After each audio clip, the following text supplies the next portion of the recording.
নতুন কোচ নতুন প্রত্যয় নিয়ে মাঠে নামছে ব্রাজিল দল। জুনে বিশ্বকাপ বাছাই পর্বের 2 ম্যাচ খেলবে তারা। সেই 2 ম্যাচ জয় করলে ব্রাজিলের আসবে অবস্থার পরিবর্তন। তবে নিজেদের অবস্থার পরিবর্তনের জন্য অন্য দলগুলোর দিকেও চেয়ে থাকতে হবে ব্রাজিলকে, কেননা নিজেরা জয় পেলেও অন্য ফলাফল পক্ষে না আসলে অবস্থার তেমন পরিবর্তন নাও হতে পারে। সব মিলিয়ে বিশ্বকাপ বাছাই পর্বের আগামী 2 ম্যাচের ফলাফলের উপর ব্রাজিলের সম্ভাব্য পরিবর্তন নিয়ে বিস্তারিত থাকছে প্রতিবেদনে। বিশ্বকাপে যাওয়ার জন্য ব্রাজিলের হাতে আছে আরও 4 ম্যাচ। সেখানে এখনও বিশ্বকাপ যাত্রা নিশ্চিত নয় সেলেসাওদের।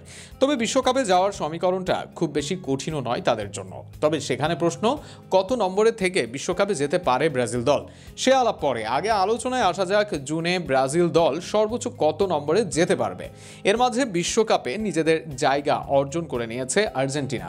আগামী 2 ম্যাচে আর্জেন্টিনার দেখানো পথে যাওয়ার সুযোগ ব্রাজিল দলের, কিন্তু সেখানে কত নম্বরে যেতে পারবে ব্রাজিল দল? বিশ্বকাপ বাছাই পর্বের বর্তমানে 4-এ আছে সেলেসাওরা। জুনে ব্রাজিল হোম ম্যাচ খেলবে প্যারাগুয়ের বিপক্ষে, অ্যাওয়ে ম্যাচে নামবে ইকুয়েডরের বিপক্ষে। বর্তমানে 2-এ থাকা ইকুয়েডরের পয়েন্ট 23।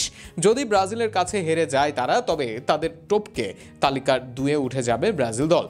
এর পরের ম্যাচে ব্রাজিল যদি জয় পায়, তবে পেরুকে হারালেও ব্রাজিলকে টপকাতে পারবে না ইকুয়েডর।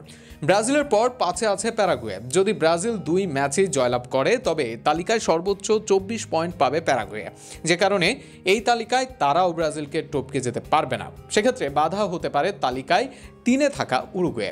আগামী 2 ম্যাচে প্যারাগুয়ে ও ভেনেজুয়েলার সঙ্গে মাঠে নামবে তারা। সেক্ষেত্রে 2 ম্যাচে জয় পেলে ব্রাজিলের সমান পয়েন্ট হবে তাদের।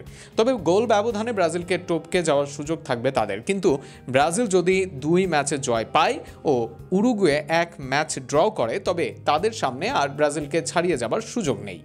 ব্রাজিল 2 ম্যাচ জিতলে 6-এ থাকা কলম্বিয়া কোনোভাবে তাদেরকে টপকাতে পারবে না।